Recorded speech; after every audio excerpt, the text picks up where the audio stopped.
Hello students, welcome to extra lecture of polymers.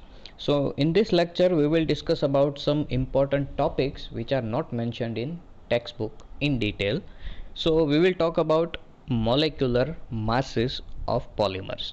So in this point we will talk about three different type of equations: number average molecular weight, weight average molecular weight, and polydispersity index of polymers. Now problem with molecular mass of polymer is it do not have fixed molecular mass. As for example, suppose if we compare a polymer with water molecule, we can say that water molecule has molecular mass equals to 18 gram. That means 1 mole of water molecule is equal to 18 grams.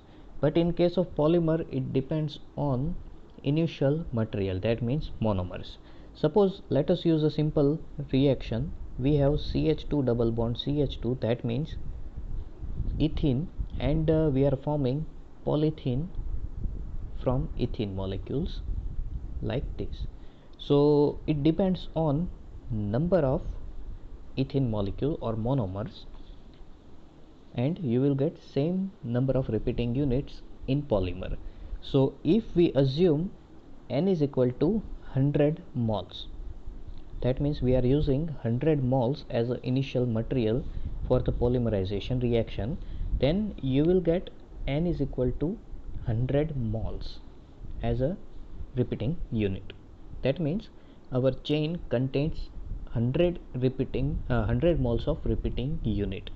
But suppose second practical, we carry out second polymerization reaction with 200 moles as an initial material, then you will get double length of the same molecule. That means in first practical our chain contains length equals to 100 moles of repeating unit. In second case it will be 200 moles equals length. So that means it depends on initial material. So in certain cases in same practical you will get different type of number of chains. That means length of certain chains will be n1 in the same sample, and certain chains will have length is equal to n2, and certain will have length is equal to n3 to ni. It is possible you can obtain different type of length of chains in same sample of polymer. So this is the problem with polymer. That's why we will find average mass, molar mass of polymers, not exact molar mass, because you cannot find exact molecular masses or weights for polymers. So how can we do it, and do we have any different methods? So let us discuss them.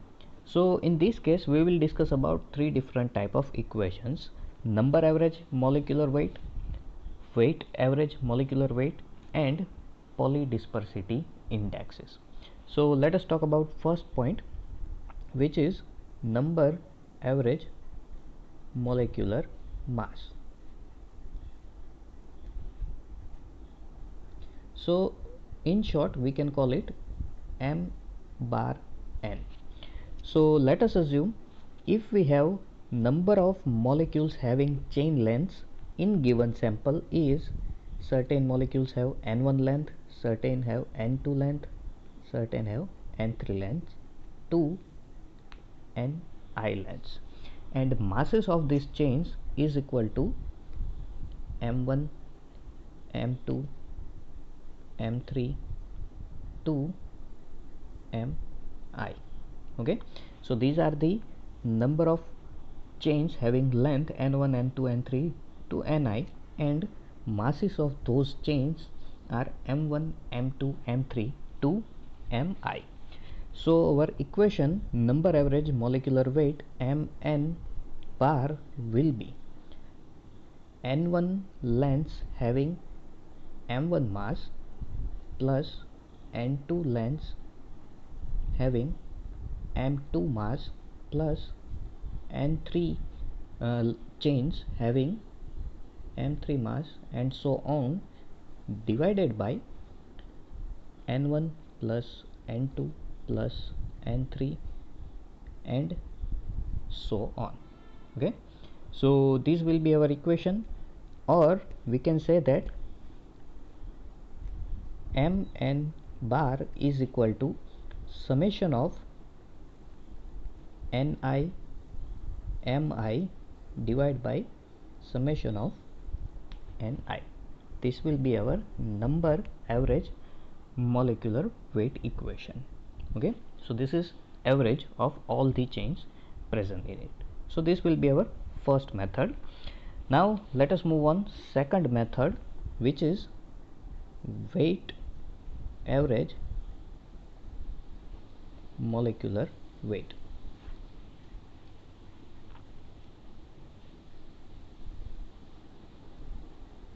or m bar w. So in this case, as mentioned earlier, we will use different values. Instead of chain lengths, we will use weight of those chains or species present in same sample of polymer.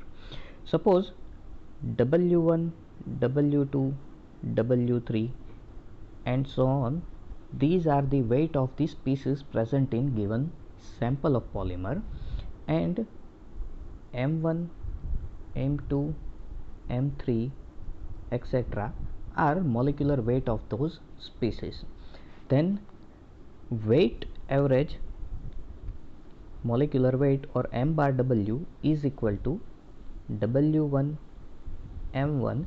That means W1 weight containing M1 mass containing lengths or chains plus W2 M2 plus W3 M3 and so on, divide by W1 plus W2 plus W3 and so on. Okay, it depends on number of different chains or species in given sample. So this will be our equation. Now we know that weight of given sample or chemical is equal to number of molecules multiply by molecular mass. So W is equal to N into M. So that means we can say that W1 is equal to N1 multiply by M1, and W2 will be N2 multiply by M2. So let us put this value in our given equation.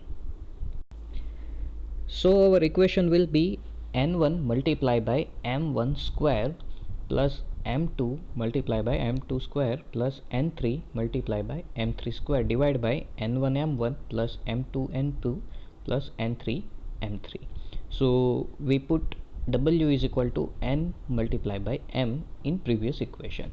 So eventually, in short, we can rewrite this equation as summation of N I m I square divided by summation N I m I. This will be our final equation for weight average mass of polymers. Okay, so this equation will give us weight average, that means distribution by weight for polymeric chains. Now next thing is polydispersity index, or PDI, we can call it PDI.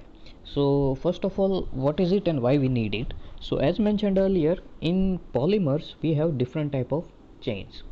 Mostly in lab synthesized polymers they will be polydisperse, and natural polymers generally they are monodisperse. Now what it means and why we need it? So as mentioned earlier, in lab synthesized polymer, certain polymeric chain will have longer chains. So let us assume we have these two chains having n1 length. Okay, so these two chains contains n1 lengths, and two chains are shorter. They contains comparatively less number of repeating units. So let us call it has n2 length. Suppose one chain is even shorter, which is n3, and we have third length N4. So these are the different lengths of same type of polymers, and that's why because of different type of lengths it will have different type of numbers of molecules, that means different type of molecular weight. That's why we have to take their averages. Okay, so polydispersity, that means when polymer contains these type of different type of chain lengths, that means it has different type of molecular weights per chain, so it is called polydisperse compound. And if all the lengths contains same number of repeating units, then it is called monodisperse compound or polymer. So natural compounds or polymers almost contain same length of each chain present in polymer, while lab synthesized compound contains different chain lengths. That's why they are polydisperse, while natural polymers are monodisperse. So how can we find polydispersity index or PDI? So PD is equal to m bar W divided by m bar n, that means weight average divided by number average, and relationship between them is mw will be always greater than mn.